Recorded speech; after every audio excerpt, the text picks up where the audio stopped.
Hello there, I'm Toby Hadoke, and I'll tell everyone about the shit now. Welcome to Too Much Information, my new podcast intent on outlining the who, what, and when of Doctor Who, a television programme about getting into trouble and trying not to take it too seriously when you do. This is a podcast for everyone with even the most passing interest in Doctor Who. You might be just about to watch, or indeed have just watched, the episode in question, or you might have seen it a million times and even know the name of the vision mixer.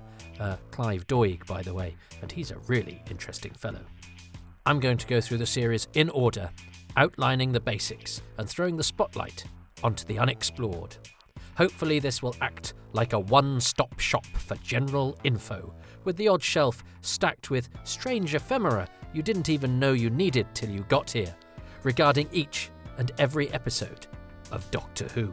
I shall be using my little corner of the internet to bombard you with positive ions and to beat happiness into you with facts and observations and names and dates and stuff you didn't even know you cared about. Not that I can guarantee you will once it's all over, but be fair, my heart is pure. And today we start at the second beginning, the broadcast version of An Unearthly Child, the first ever episode, put together after a long genesis, see episode 1 of this podcast. This is where it all began. So join me, Toby Hadoke, as I give you the who, what, and when of Doctor Who, An Unearthly Child, the actual episode. Or shouldn't we just call social services? Doctor Who, An Unearthly Child was first broadcast on the 23rd of November, 1963. It starred William Hartnell as Doctor Who, William Russell as Ian Chesterton, Jacqueline Hill as Barbara Wright, and Carol Ann Ford as Susan Foreman. It was written by Anthony Coburn, produced by Verity Lambert, and directed by Waris Hussein.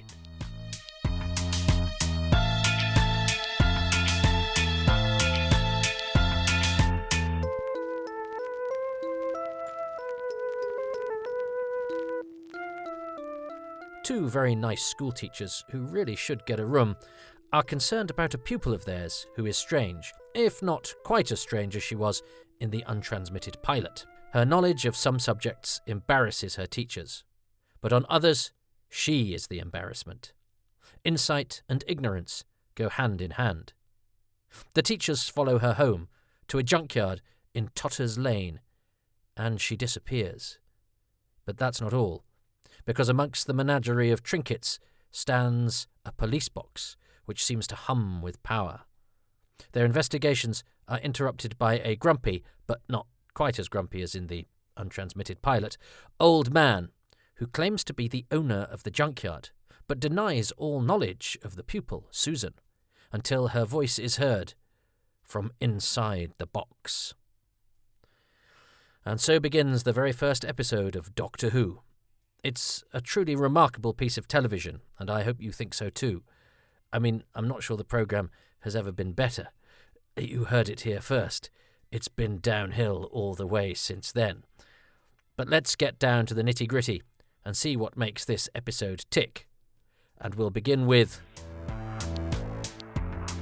the when.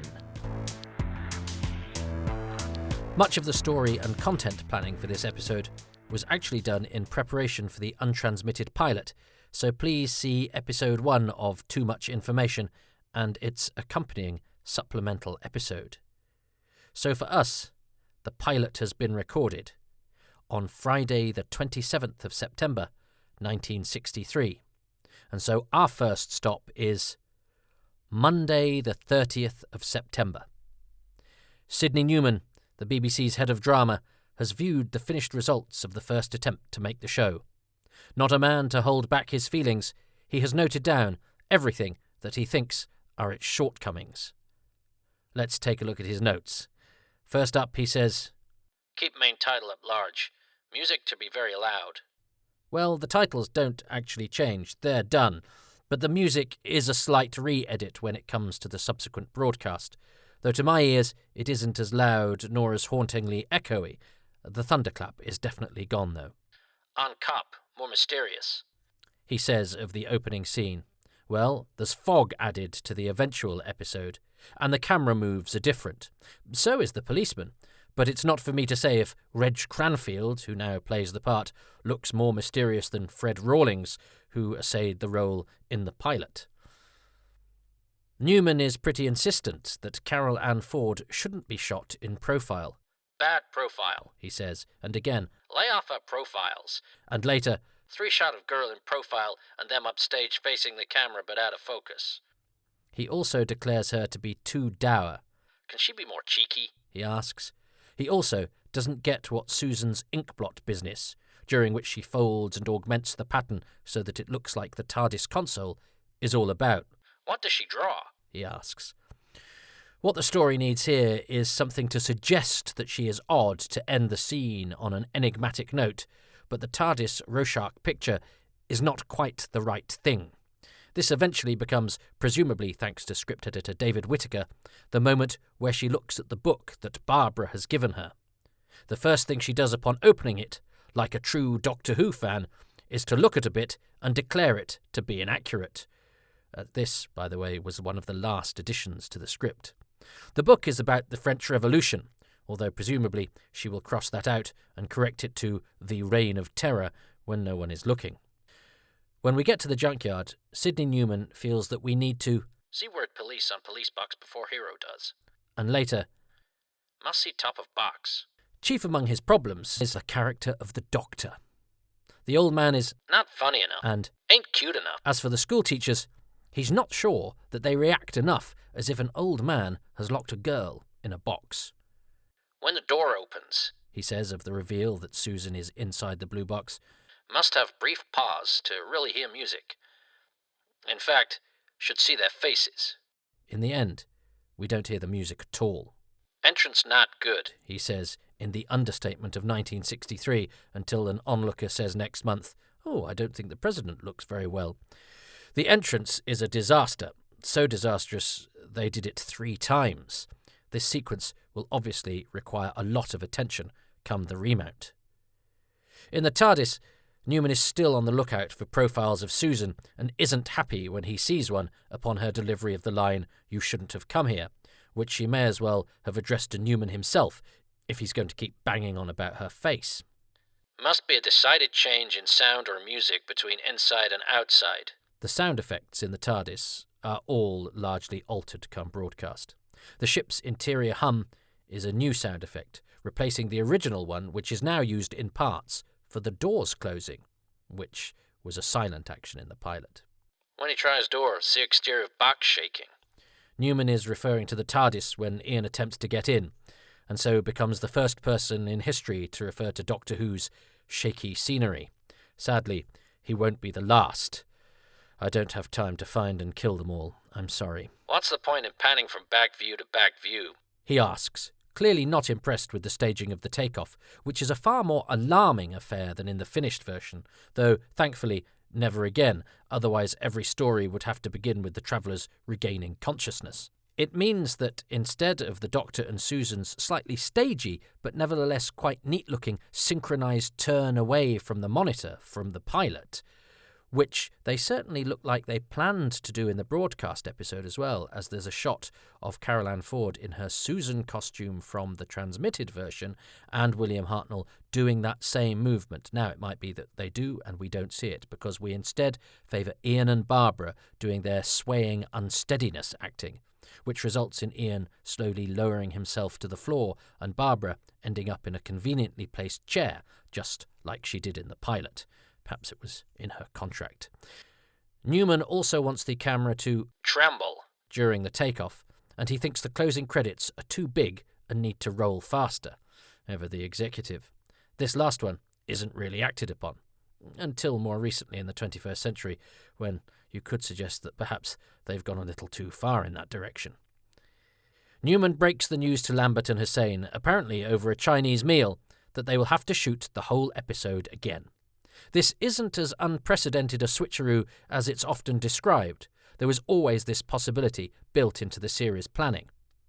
They are working hard to get this right, but although it has been planned as a 52-week serial, it hasn't actually been given the formal go-ahead for more than 4.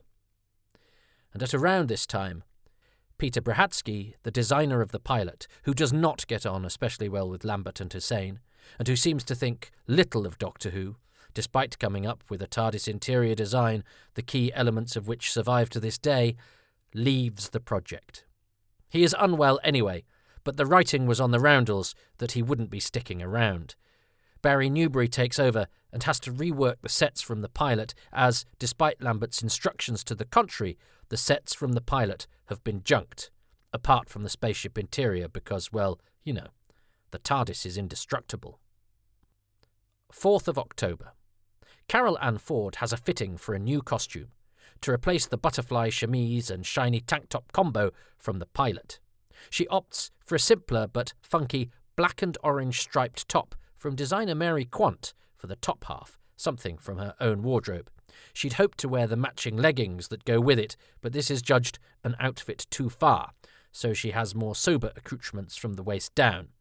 The top will return several times, including for her last story. And she wears it in the 1966 film The Great St. Trinian's Train Robbery, where you can see it in colour if you like. 9th of October. 3 days of filming takes place for the later episodes of this serial, which require the main cast and some cavemen. This will be covered in more detail in later episodes. 10th of October. Not for the last time, Doctor Who seems to be resented by various departments within the BBC and is under-resourced.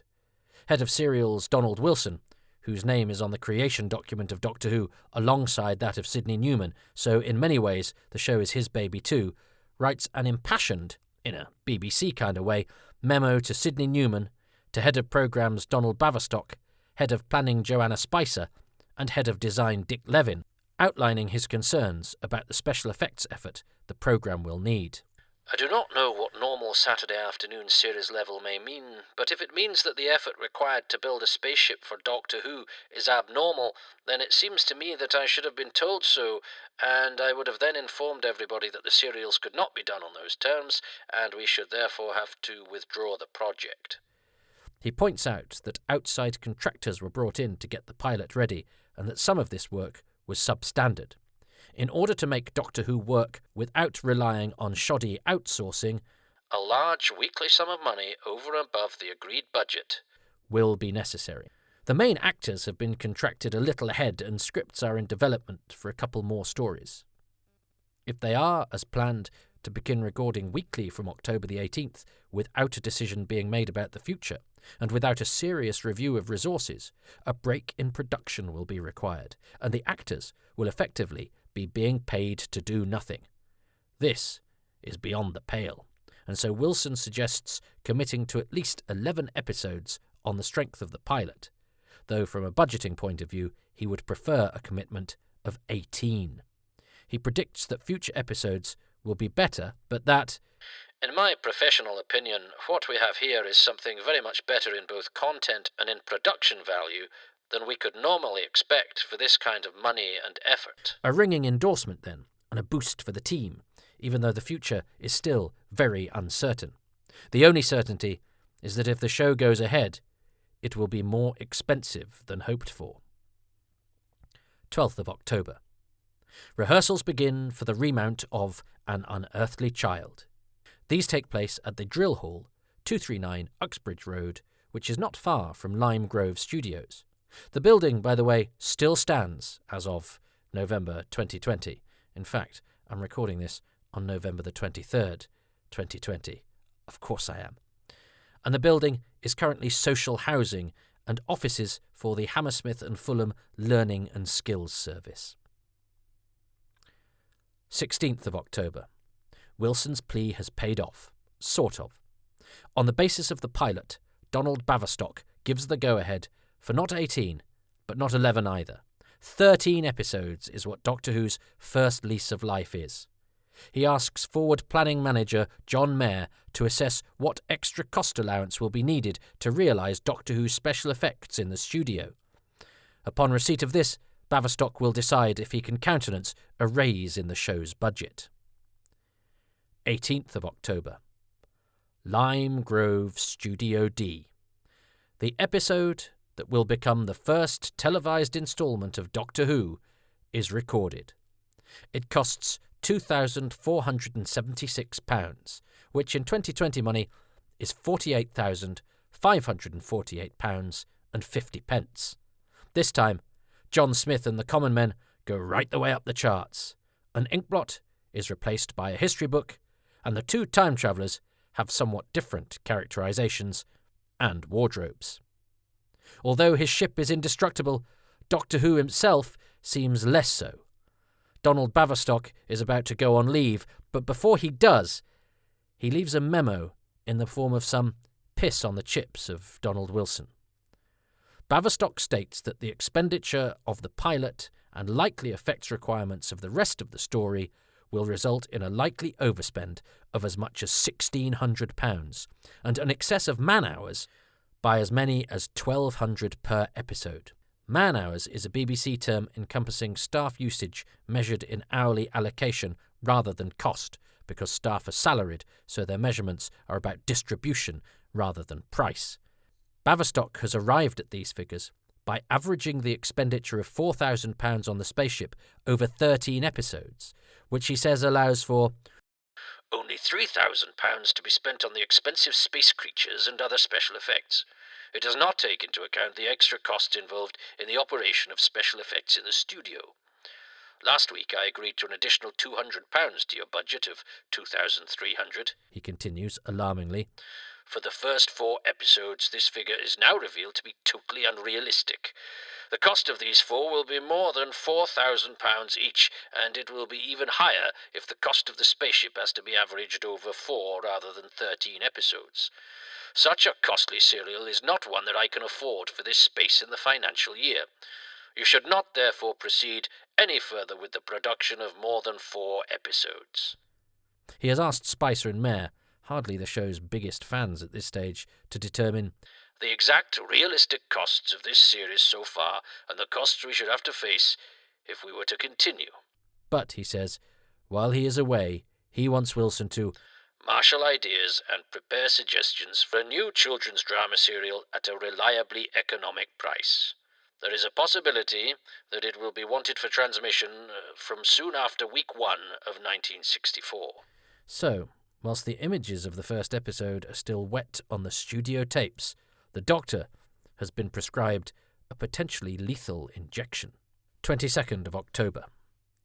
John F. Kennedy doesn't know it, but he has only 1 month to live. Currently, though, his life expectancy is healthier looking than Doctor Who's, as John Mayer sends Joanna Spicer a memo outlining the show's wayward budget. The ship in particular is a sticking point. Mayer notes that it was meant to cost £500, but that Lambert had eventually settled on £3,000, with another £1,000 on top of that eventuating when it had been completed. Wilson apparently had always planned that this cost be amortised over the whole 52-week run, in order to keep individual episode budgets on par. Amortised, by the way, means to write off the initial cost of something over a period of time, or to reduce a bill or debt with regular payments. In BBC drama terms, this meant to pay for something expensive in, say, the first episode of a 13-part series, not by taking the cost out of episode 1's budget, but instead a bit at a time from each episode across the series. Mayer and Spicer hold a meeting with, amongst others, Lambert, Wilson, and Special Effects Department head Jack Kine. Baverstock, says Spicer, will let them have 13 episodes, but only if they are financially feasible. She lays down the gauntlet. Can Wilson and Lambert make the show on a budget of £2,500 per episode, of which £75 per instalment will be docked to go towards the money already spent on the spaceship interior? £200 per episode will go to outside contractors for effects and/or models, and £500 per episode will be the design department's allocation. Wilson and Lambert say it can be done and head off for a week of number crunching with their team. 25th of October. Spicer sends Wilson and Lambert a memo outlining the budgetary model with which they are expected to make Doctor Who. On the 29th of October, they meet with her and agree to abide by this. 30th of October. So, just as it's all looking settled then, James Moody, head of scenic servicing, informs Spicer that the problems highlighted in June about the demands the series was placing on his department haven't gone away. In the circumstances, you may wish to call a halt to the series before the output of the service as a whole is jeopardised by this production. Oh yeah, the BBC has always just loved Doctor Who. 31st of October. The film The World 10 Times Over is released, starring June Ritchie and Sylvia Sims as good time girls in swinging 1963 London. Its depiction of decadent nightlife and its sapphic undertones draw sniffs from many critics. Perhaps prostitutes aren't as interesting to the public as picture makers seem to think, sniffs one paper, whilst the Daily Mirror finds it dated. The Mirror do, however, find time to praise Ritchie and the actor playing her father, who act for all they are worth. That actor is William Hartnell, about to migrate from the big to the small screen permanently, without a prostitute or a lesbian, for now, in sight. 14th of November. William Russell, Jacqueline Hill and Carol Ann Ford are seen in character when a publicity still for the episode is printed in the Radio Times for the week before transmission, published today. 16th of November. The public sees its first moments of Doctor Who at 5:41 p.m. when a trailer for the series is broadcast on BBC One. 21st of November. The Radio Times publishes a half-page preview and in its listings calls the programme An Adventure in Space and Time, a sentence that will hang around for quite some time. They also print a photo of Hartnell and Ford out of costume. On this day, the cast and some of the production team attend the series launch at room 222 of the BBC's building in Langham Place. Several photos featuring the regulars and sometimes Verity Lambert toasting with wine glasses, beer for Mr. Hartnell, are taken today and will resurface over the years, becoming very familiar to Doctor Who fans. Sadly lost now is the radio trailer for the show, performed by its star, which was broadcast today and went something like this. My name is William Hartnell, and as Doctor Who, I make my debut on Saturday the 23rd of November at 5:15. The Doctor is an extraordinary old man from another world who owns the time and space machine.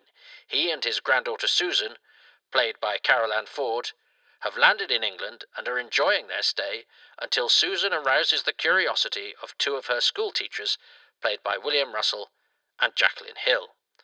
They follow Susan and get inside the ship, and Doctor Who decides to leave Earth, starting a series of adventures which I know will thrill and excite you every week.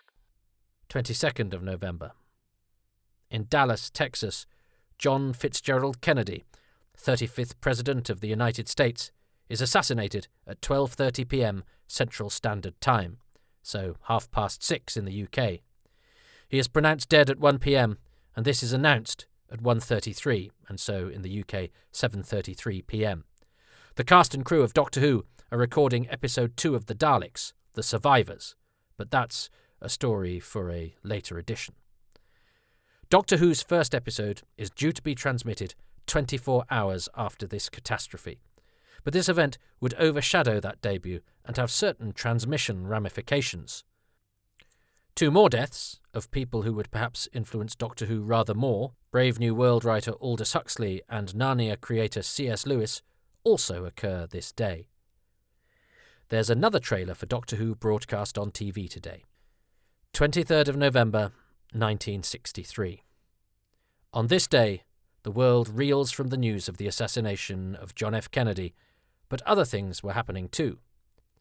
Birthday celebrations are for 49-year-old Roger Avon, later Safadin in The Crusade, Daxtar in the Daleks' Master Plan, and Wells in the second Peter Cushing Dalek movie, and 47-year-old Michael Gough, later the Celestial Toymaker and Hedin in Arc of Infinity, but their parties are doubtless somewhat muted.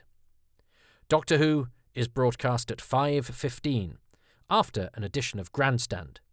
Straight afterwards, it is surrealist comedy puppetry from The Telegoons, followed by the news and then Jukebox Jury, in which a panel of celebrities decide the fate of the latest pop hits.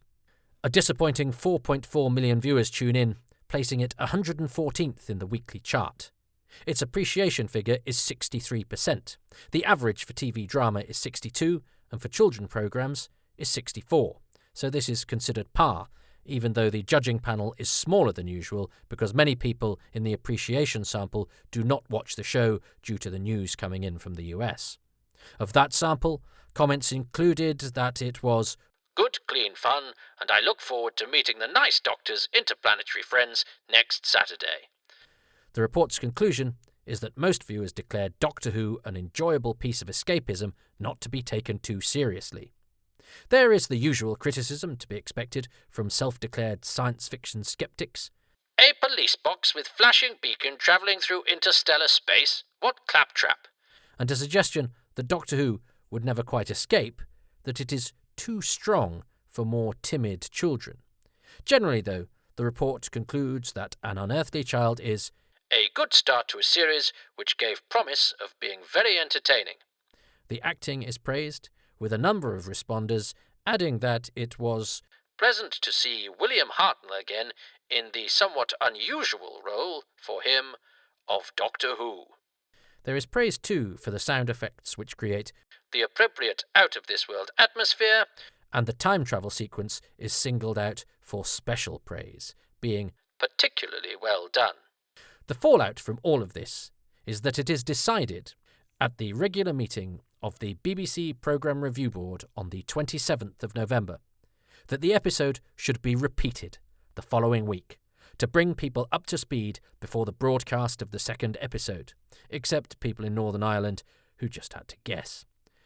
6 million viewers tune into the repeat, moving it up to 85th in the channel's chart. 5.9 million then stick around for the Cave of Skulls, vindicating this last-minute scheduling shake-up.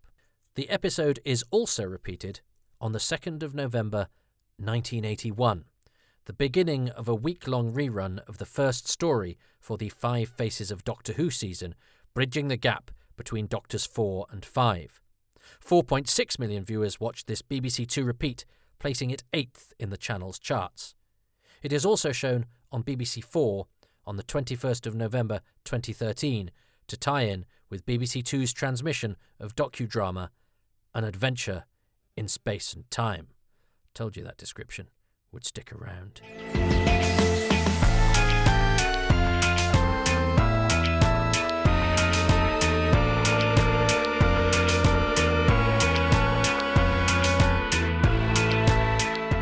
The what?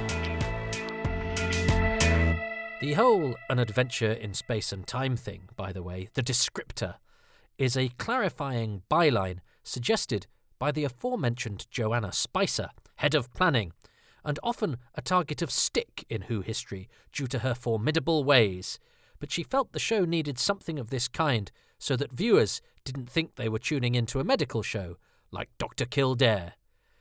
It was a descriptor that would hang around in space for quite some time. I talked in detail about the programme's opening titles last time, but whilst delving into the minutiae about which technician was where and what light source they might have used and which production the opening shaft of light was sourced from, I neglected to mention the other face on the monitor, because clearly there in a senior position when those shapes for the titles were recorded was associate producer Mervyn Pinfield. He must have been taking an interest in the sort of technically pioneering stuff that it was his brief to bring to the show. Verity Lambert later went on to credit him with some of the breakthroughs in putting the title sequence together, so he was clearly calling at least some of the shots during this experimental process, and so he deserves a mention here. Well, he deserves a mention in the previous episode, but then I'd have to go back and redo the whole thing and, well, insert your own joke.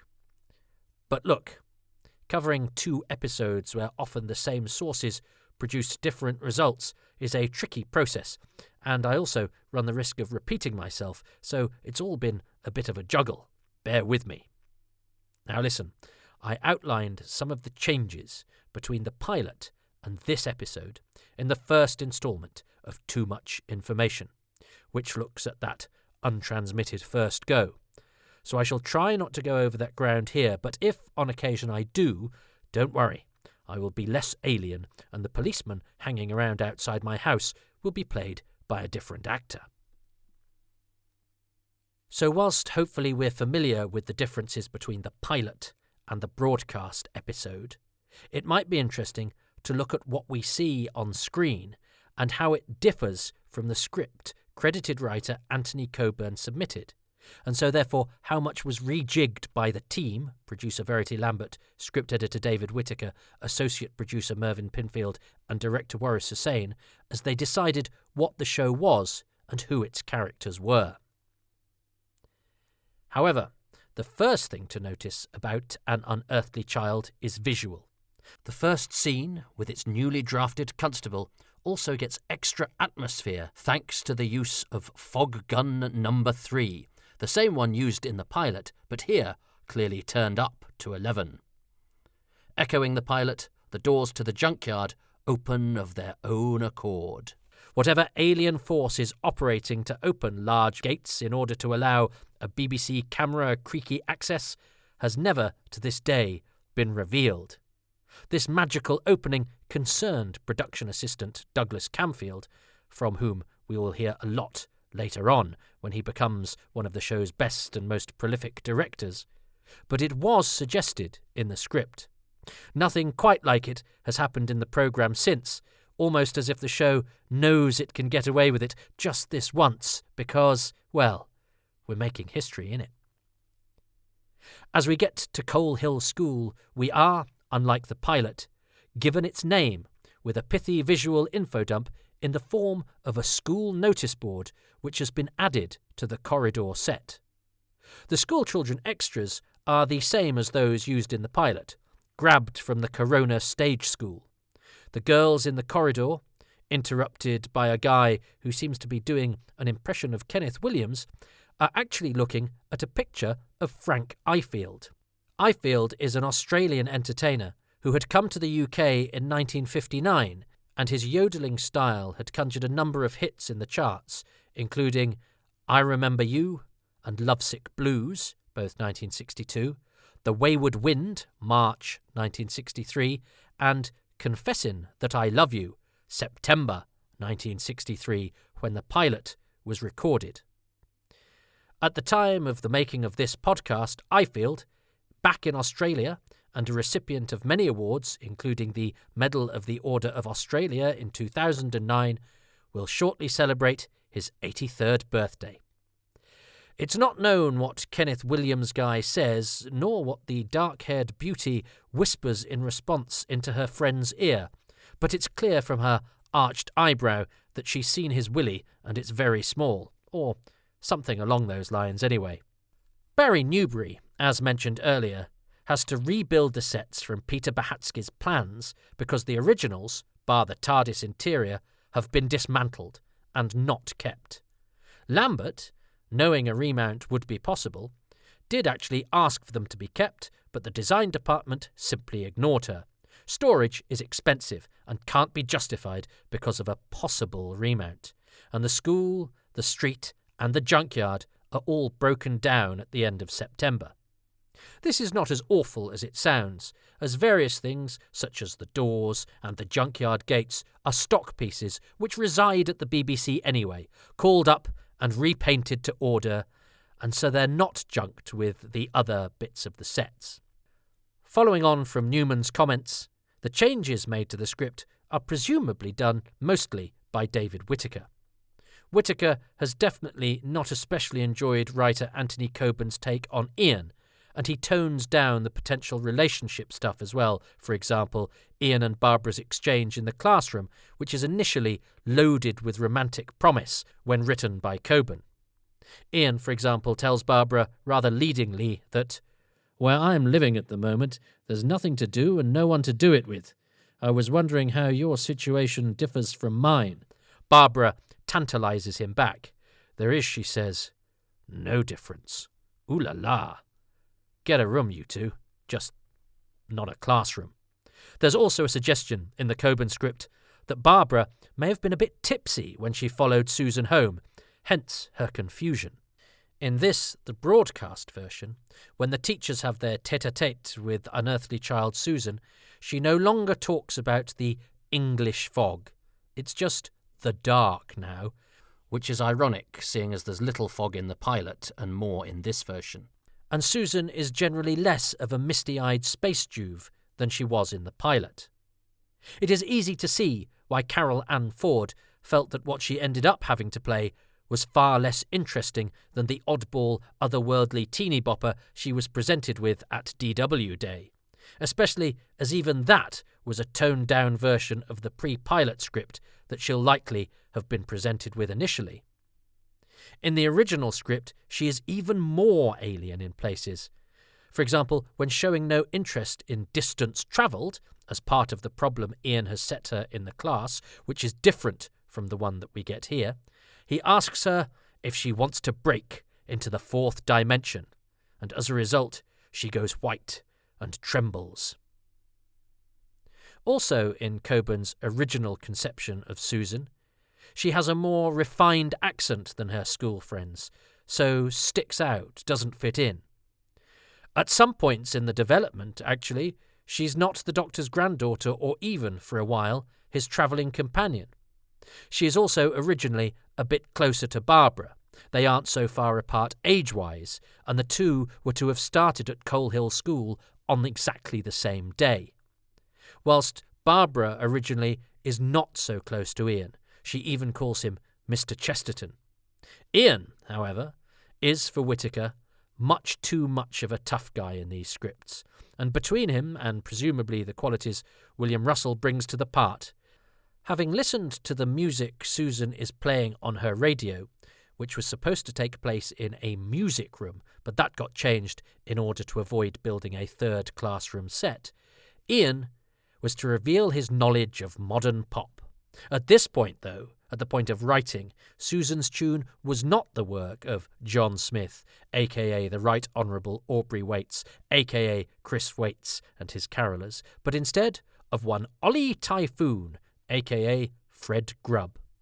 And instead of just making Susan dance weirdly, Typhoon's tunes brought about a much more alarmingly, shall we say, awakened response from Susan. "Sing it again, Ollie. Sing it again for me," she trills. Once she realises she has company, she tells her teachers that Typhoon has taught her to, throb. Fortunately, the only throbbing done in the eventual episode is by the TARDIS. The music Susan is listening to on her radio is called Three Guitars Mood 2. It was composed by Johnny Arthey with his friend Derek Nelson in 1961. Arthey was born John Raymond Arthey and sometimes performed as Raymond Arthur, which is why Three Guitars Mood 2 is often erroneously billed as being done by the Arthur Nelson Group, but it's definitely Arthey Nelson.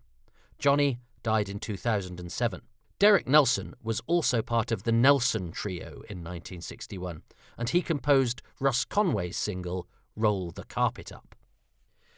Still, in the classroom with her teachers, after Susan says of the dark that it's mysterious, in the broadcast episode we cut from a close-up of Susan to a three-shot, and here the positioning has changed slightly. This is because, shock horror, of a recording break, which was unplanned and unusual, so something went wrong, and probably quite badly so, to necessitate this. What, though? We have no idea. Perhaps Carol Ann Ford said something like, I think she should say 2 to 19. It makes her much more alien. But we'll never know. In the original script, Ian says to Susan at one point, leaning against the fourth wall and tipping a wink as he does so, "You're above average in science, Susan. You should stick to that and leave science fiction to the writers." Well, the script editor clearly thought the writers were answerable to somebody and lopped that bit out. Susan commenting, "That's not right," having looked at the French Revolution book that Barbara has given her, is a change from the pilot, in which she draws a weird Rorschach ink drawing of the TARDIS console, something that was always going to go if Newman's notes are any indication. But her line at the end of the scene is a very late addition to the script. Having got rid of the idea that Barbara might have been drunk when following Susan home, now it's the turn of cigarettes to join alcohol on the banned list. Ian, you see, is supposed to be a smoker, and he remains one in the book of Doctor Who in an Exciting Adventure with the Daleks, which reframes the meeting between the teachers and the time travellers. That's another story. Barbara, thankfully, never smokes in any iteration of this episode. She was sensible even when she was just an idea. As a result of Ian's kicking the weed, however, the prop matches and lighter ordered for Ian for the pilot but struck off its props list aren't even considered for the recording of this episode. And Ian not having any matches is explicitly stated, as it is realised, relatively late on in the production of the pilot, that the presence of either match or lighter would scupper the fire plot later on in the story. When we get to the junkyard in the original script, the encounter played by the teachers and the Doctor was to have been witnessed by Susan on the scanner, prompting her to come out and intervene, afraid that Doctor Who will send the teachers away and abandon 1963. Upon seeing her, Ian and Barbara push their way in, and so an adventure in space and time begins. Instead, though, we just hear her call out to her grandfather. Even the repetition of her music playing is cut in this final broadcast iteration. It's a much more simplified way of having the teachers discover that she is in there, even though retrospect tells us she was pretty daft not to look on the scanner rather than just call out from a box it looks like she's been kidnapped in. But at this stage, we don't notice, and frankly, that's all that matters. There's a recording break between Barbara entering the TARDIS prop and then being seen coming into the interior from inside. Hussein shoots Ian and Barbara's entry into the TARDIS from much closer up this time, which makes the shift from one set to the other work much better. Peter Brahatsky had hoped to sell the illusion of a continuous movement between the junkyard and the TARDIS sets by having an identical set of police box doors made, mounted in a frame to stand outside the interior doors, much like the modern post-2005 TARDIS. Whilst these were used in the pilot, the idea ended up being deemed impractical, and the idea was abandoned for the re-recording. The doors are pretty problematic just as they are. Still, it shows he had the right idea this early on, although the BBC hung on to them, where they doubtless mooched about bitching to other doors about how they'd been denied their big TV break. They do eventually get their chance at Who immortality during the climax of episode 4 of The Massacre, in the film sequence in which Dodo mistakes the TARDIS for an actual police box, with the time machine represented by a rather odd collection of random panels hurled together on location by, it seems, a madman. Changes to the TARDIS exterior between the pilot and the broadcast episode include it not causing a pulsing light to blink in the opening junkyard shot, in which it also has a less overt humming sound emanating from it, and later the Doctor does not open it with his torch. Inside, there are some differences too, but the set itself has never quite had everything designer Peter Brahatsky has envisaged for it. He had wanted the screen depicting the TARDIS scanner to descend from the ceiling, but this is abandoned relatively early on. In the end, it is a static, mounted monitor. The roundels were originally to have been surrounded by stencilled hexagons, so that they look more like a honeycomb, which would have made the closed doors blend in with the wall more, giving more of a claustrophobic feel and making sense of the idea that Ian and Barbara can't see where the closed doors are when they decide to leave. The non-roundelled part of the wall, by the way, is there simply because of the shape of Studio D, Lime Grove, which has a right-angled recess at that point, which has to be covered up somehow. The TARDIS set features a huge hexagonal unit, also in the pilot, that is intended to represent the ship's power source. This was something that was evidently repurposed from Brahatsky's original designs for the TARDIS interior, and was actually the top part of the hexagonal columned booth that was supposed to be standing on the floor just in front of the doors, along with a hinged three-sided screen. It seems that all this floor-standing gubbins was abandoned, as it would have just cluttered up the already expensive set even more. It's a massive, cumbersome thing, surely a huge construction job, part of a set which cost an awful lot of money and had to have its cost spread across the series, as we've learnt, and yet this part of it is decommissioned pretty quickly. Still, at least it made it this far. Several pieces of scenery from the pilot have not. A glass birdcage and a small round table from the pilot are gone. An armchair and a throne, which come in to replace the seat used during the first attempt, will actually stay with the show on and off for much of the early years and can be spotted often by the eagle-eyed. They're like the Pat Gorman of the furniture world. Since the pilot, an additional bank of computers and switches has been added on the walls. They now know that the next serial will require a fault locator, which for some reason won't reside on the central column, and so an extra area of instrumentation will be required and is therefore added now. The central console has also been rebuilt since the pilot, with switches in different positions and a modified central column. Brahatsky's original idea was that the switches be moulded to the Doctor's hands so that only he can operate them, an idea occasionally mooted subsequently in the series when needed, and the central column was intended, he had hoped, to rise to its full height, and then the internal mechanism would slowly spin around with lights and mirrors. But this was never quite achieved.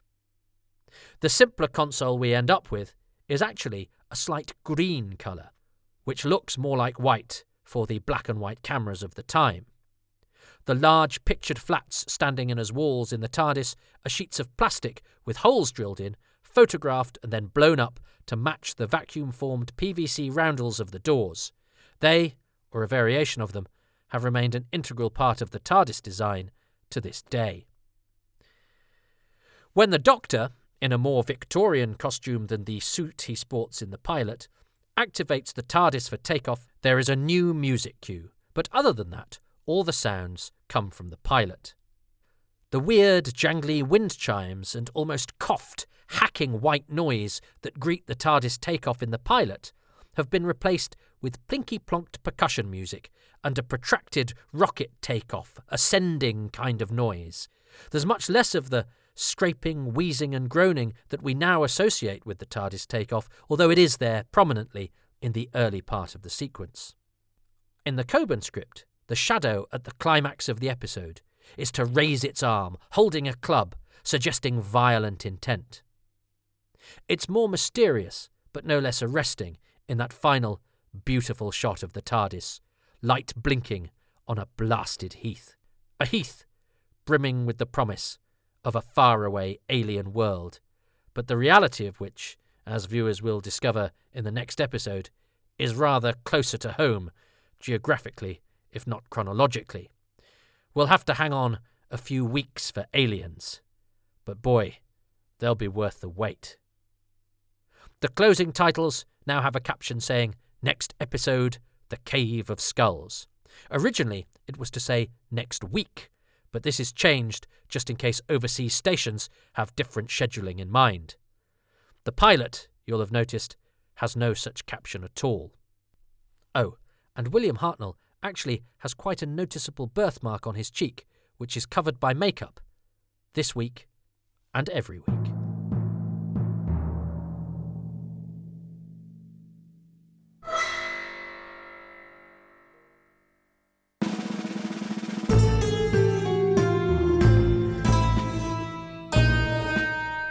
The Who. This episode, we're going to concentrate on the designer, Peter Brahatsky.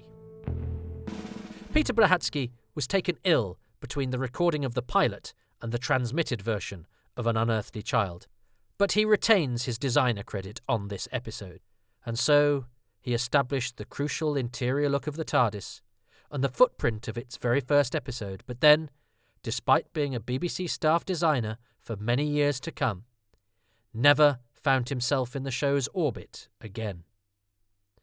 Verity Lambert and Waris Hussein both subsequently said he was demonstrably uninterested in the show and that they were much happier when Barry Newbury stepped into the breach and became a semi-regular designer with the show during the 1960s. But as ever, the story and the person is perhaps more complex than a two-line précis and a hurried encounter during a hectic 1963 production block. Kazimierz Piotr Jerzy Brachacki was born on the 30th of January 1926 on the Polish border. Peter left home as a teenager in order to evade being rehoused and Germanized by the Nazis, and spent his teenage years in Krakow. He was obliged to work for the Germans when their army occupied Krakow, but he joined the Polish underground resistance, becoming a second lieutenant, aged around 16. He eventually headed for Switzerland, but having negotiated his way through Czechoslovakia, Austria, and Germany, he was arrested, and there's a suggestion he might have been involved in some shady, high-end anti-Nazi shenanigans, and he was put in a civil prison and tasked with digging unexploded bombs out of the snow, before being transferred to the infamous concentration camp Dachau, where he was imprisoned for 4 months until liberation in 1945.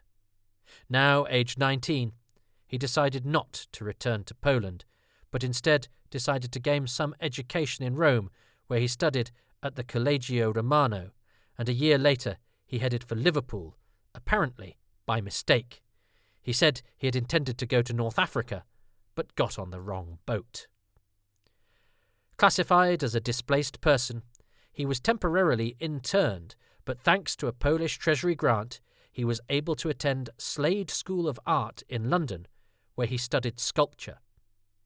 He did very well at the famous school, winning a number of prizes, but work was not easy to come by upon graduation. He was not hugely confident in his own abilities, nor was he very good at putting himself forward for things. For a while, in 1951, he was temporarily employed working at the new Festival Hall on the South Bank as a marble mason, but he also worked as a lamplighter, literally that, lighting the gas lamps still in use at that time on the Thames embankment. He also worked at the Teller's meat pie factory for a while, so if you had one of those in your lunch, it was possibly made by a future creator of TV history. Having obtained British naturalisation in 1952, he moved to Canada, where he started working for the Canadian Broadcasting Corporation as a stagehand. He then moved into the graphics department and became a designer at the Vancouver station CBUT Channel 2. He returned to Britain in 1958. He still wanted to visit family in Poland, and Canada was just too far away, and he applied for a job at the BBC, where he found some sympathy from head of design Richard Levin, himself of Eastern European descent, and became a staff designer in around 1959, working as an assistant. He worked on the likes of Crackerjack, The Ricky Fulton Show, It's a Square World, and The Choice Is Yours, none of them drama, note, and he confessed to prefer light entertainment to drama, before being assigned to a programme called Doctor Who. And so we get to the Peter Brachacki of Doctor Who legend, the not very interested, patronising, dismissive contributor who nonetheless came up with the best spaceship interior the show could possibly have hoped for, and the one it still has. His departure from Doctor Who was actually caused by ill health, maybe a contributory factor to his mood, due to recurrent duodenal ulcer, a hangover problem from life in a concentration camp, a life which caused both physical and mental side effects, which never went away. Some context, too, then, to his diffidence. He was slightly self-conscious of his Polish accent, and so was a bit of a loner who became stressed in high-pressure situations. He never told colleagues about having been in a concentration camp. He already felt like an outsider and thought that such a confession would only compound that impression. Some things were simply not talked of. Having an accent was hard enough, and no one could pronounce his name, so he was known as Peter Brackett during his time at the corporation. He met his future wife the year after Doctor Who. Gabby Corbett was an art student, but she eventually freelanced for the BBC, working full-time only after Peter had left. While they were both there, she worked under her maiden name, but once he had gone, Gabby Brahatska's name was allowed to appear, and does so, on episodes of the likes of Roland Rat the series and the sitcom 3 Up 2 Down. She also worked, uncredited, as a design assistant to Paul Allen on Doctor Who, in the Tom Baker story The Horror of Fang Rock, keeping it in the family. Peter, however, never returned to the show, but his television credits for the BBC continued, and he worked on 30-Minute Theatre, Paul Temple, Z-Cars, The Aeneidin Line, Fall of Eagles, Play for Today, Until Death Us Do Part. Doctor Who wasn't his only brush with BBC science fiction, though. He designed the Blake 7 episode Breakdown. He went freelance in the late 1970s, having worked on the BBC staff for nearly 20 years, although his first freelance job was actually for the corporation, designing the Innes Book of Records. The following year, he went to Kuwait and worked as a designer for the English-speaking channel KT2.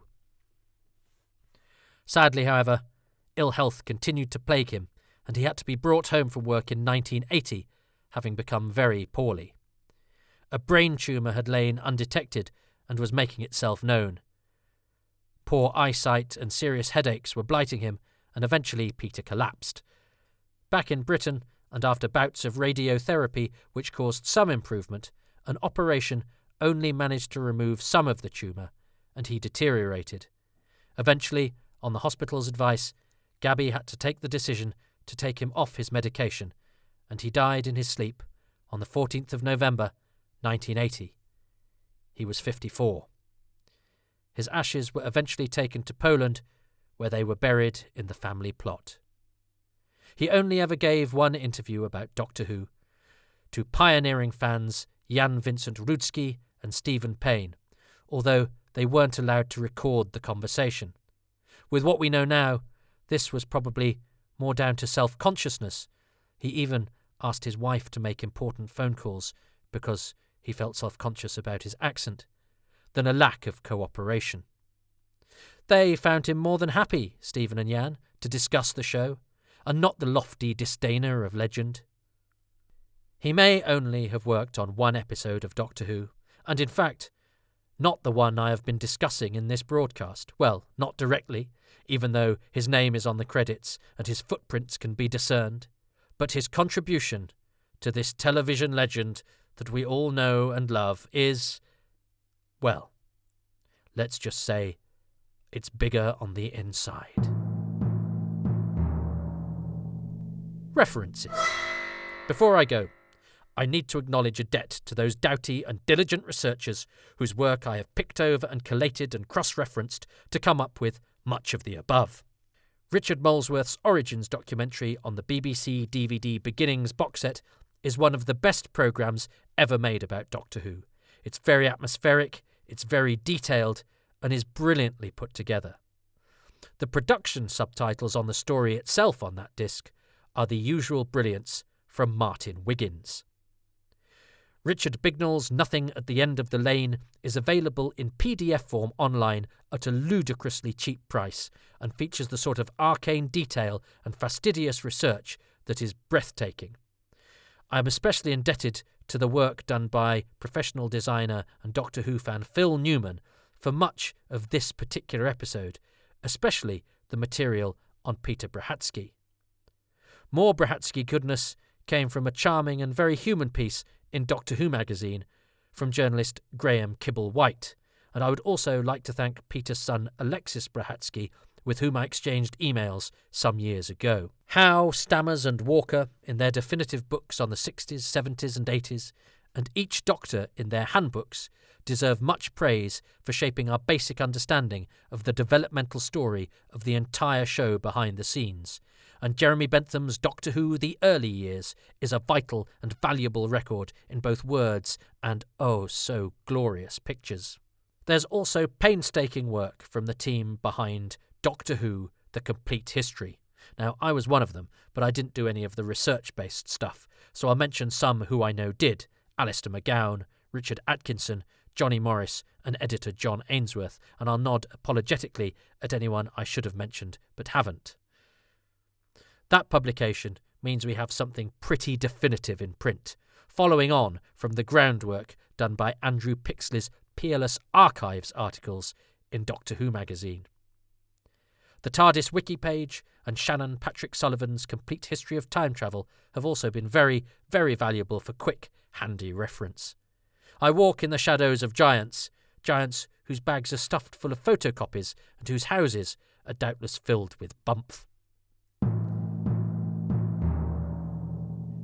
That's it for now. It's a great first episode though, isn't it?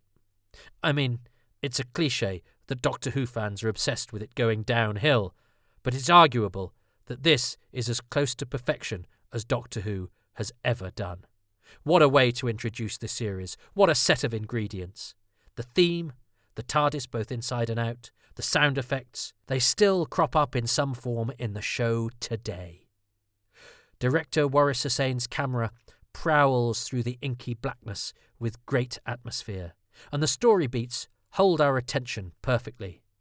There's not a line that is wasted, not a moment that doesn't thrill or beguile. The regulars are all fabulous. Only Carol Ann Ford could, and indeed did, feel hard done by, in that the smokier, more distanced alienness she brought to the pilot would perhaps have been more interesting to play week in, week out than the imperiled teenager that Susan often ended up as. Necessary, maybe, for TV at the time, but a shame, as Ford clearly has a strange, enigmatic quality which, when she channels it, is really effective. Jacqueline Hill and William Russell are just fabulous, pitch perfect, likeable, good at the drama, and solid foundations on which to build our understanding of this odd new show. And William Hartnell is magnificent, cussedly rebuffing these idiot humans and alluding, with a great sense of wonder, to times and places we cannot possibly ponder. Have you ever thought what it's like to be wanderers in the fourth dimension, he asks. Mate, I've been doing it all my life. Because of you. Coming next. A shadow falls. The TARDIS takes its very first trip through time, and the Doctor decides to have a smoke. But where there's smoke, there's fire, which is good news in some ways, and really bad news in others, and leads us to the Cave of Skulls. That's next time. Thanks so much for listening to Doctor Who Too Much Information. There's a supplemental podcast to this episode which contains even more arcane facts, a biography of each of the Coal Hill schoolchildren extras, for example. Everything you need to know about what else was on Saturday the 23rd of November, and some extracts from the press coverage of the show. This will be initially an exclusive release for patrons. As it's ultra geeky, it needn't be considered essential information, and I have to hold something back at first as I get used to this patron, podcast, self-funding, self-producing melange that I find myself in, but it will find its way out there eventually. Bear with me while I find a balance.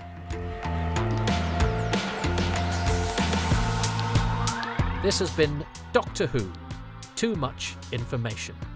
Written and narrated by me, Toby Hadoke.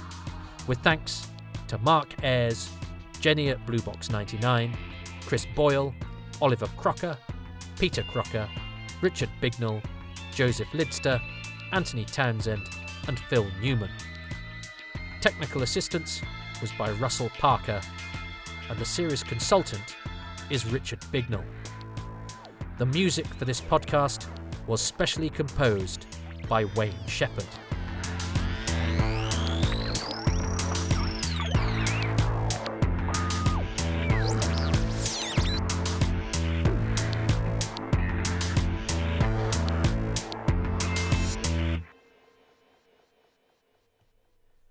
And I'd like to extend my sincere thanks to patrons, without whom I'd be up a creek without either a paddle or any self-esteem whatsoever.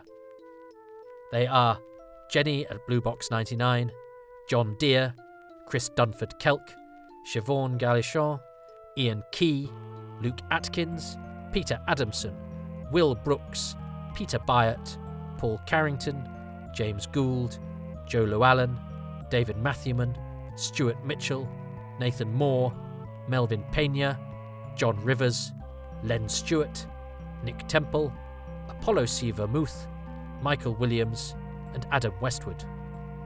James Blackett, Hugh Buchtman, Susan Christian, Steve Churchill, Paul Cook, Peter Crocker, Dave Curran, Michael Dennis, Tim Dickinson, Pete Dillon Trenchard, Paul Dykes, Andrew East, David Gillespie, Charles Gears, Simon Guerrier, Paul J. Guest, Simon Hodges, Sam Hollingsworth, Christopher Joyce, Judith Jackson, Jeff Kaplan, Andy Kitching, Pip Maidley, Nick Mellish, Russell Parker, Ken Patterson, Monsieur Poirot, Gavin Rymill, Jim Sangster, Keith Say, Paul Shields, Richard Smith, David Spencer, Adam Stone, Paul Taylor Greaves, Sidney Trout, Alistair Wallace, John Williams, Sidney Wilson, and Pascal Gilka.